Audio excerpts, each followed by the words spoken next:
السلام علیکم ورحمۃ اللہ وبرکاتہ۔ اسلامک ٹوٹوریل میں پھر سے آپ سب کا استقبال ہے۔ محترم دوستوں، کتابوں میں یہ واقعہ لکھا ہوا ہے۔ دو بچے تھے، روزانہ نماز کے لیے مسجد جایا کرتے تھے۔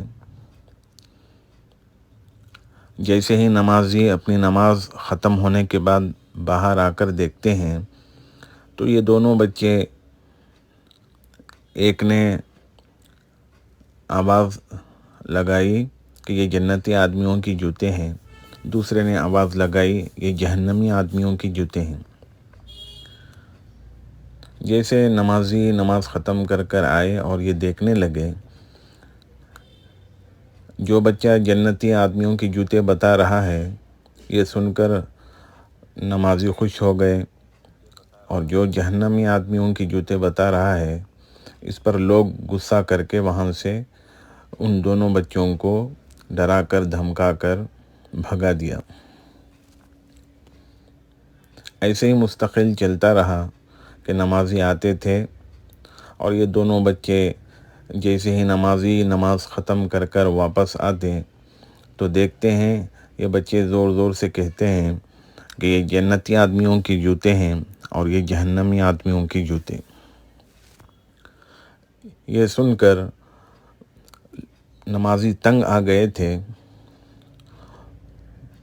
اور جو جنتی آدمیوں کے جوتے جو بچہ بتا رہا تھا اس پر وہ نمازی خوش تھے، اور جن لوگوں کے جہنمی آدمیوں کی جوتوں جو بچہ پکار رہا تھا، جو لوگ وہ سن رہے تھے انہوں نے ان دونوں بچوں کے گھر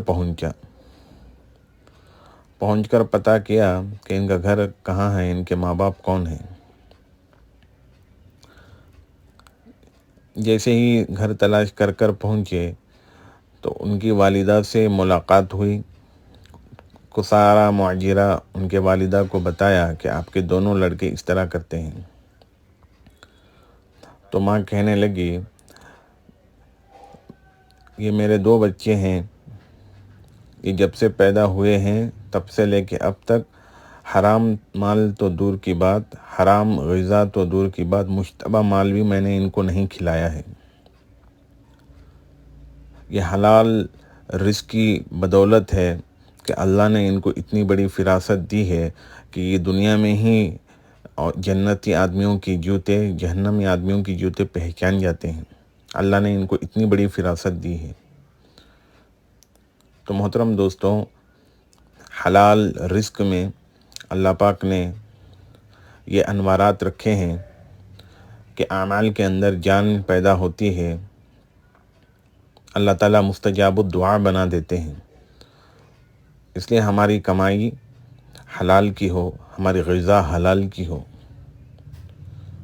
کتابوں میں ایک اور واقعہ لکھا ہوا ہے، ایک بزرگوں کی جماعت ایک سفر کے لیے نکلی۔ اس سفر کے دوران جنگل سے گزرنا ہوتا تھا، تو وہاں سے وہ جماعت اللہ والوں کی گزری۔ جیسے ہی ایک آدمی کو پتہ چلا کہ اللہ والوں کی جماعت آ رہی ہے تو اس نے کچھ کھانے کا انتظام کیا۔ غریب بیچارہ تھا، محنت مزدوری کر کے کماتا تھا۔ جیسے ہی اللہ والوں کی جماعت پہنچی، ان کی خدمت میں جو کچھ کھانے کو تھا وہ سامنے پیش کر دیا۔ اللہ والوں کی فراست ایسی تھی کہ کھانے کو دیکھتے ہی پہچان جاتے تھے۔ تو جیسے ہی کھانا تناول فرمایا، اس کے بعد وہ اللہ والوں کی جماعت میں سے ایک بزرگ بتاتے ہیں، جب سے ہم نے کھایا ہے اس محنت مزدوری والے آدمی کا کھانا، تب سے ہمارے اعمال میں نور، اعمال میں جان پیدا ہوئی ہے، ہمارے اعمال میں تاثیر پیدا ہوئی ہے۔ تھوڑی دور اور چلتے گئے تو ایک سیٹ ملا۔ اس نے بھی درخواست کی کہ ہمارا کھانا تناول فرمائے۔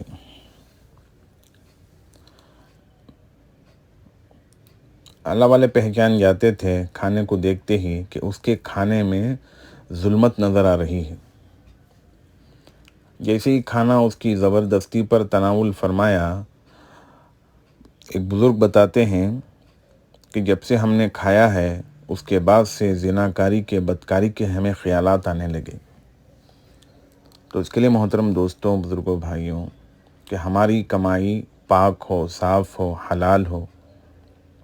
اللہ کا بھی حکم ہے، کیونکہ حلال ہی کی وجہ سے، حلال رزق کی وجہ سے اعمال میں جان پیدا ہوتی ہے، اعمال تاثیر ہوتے ہیں، اور ہمارے اعمال، ہماری دعائیں قبول ہوتی ہیں، اور اللہ پاک ہمیں مستجاب الدعا بنا دیتا ہے کہ جو دعا کرو قبول ہوتی ہے۔ تو ہم اس بات کی فکر کریں کہ ہمارے عقل حلال، ہماری کمائی حلال کی ہو، ہمارا رزق حلال کا ہو۔ اللہ ہم سب کو عمل کی توفیق عطا فرمائے۔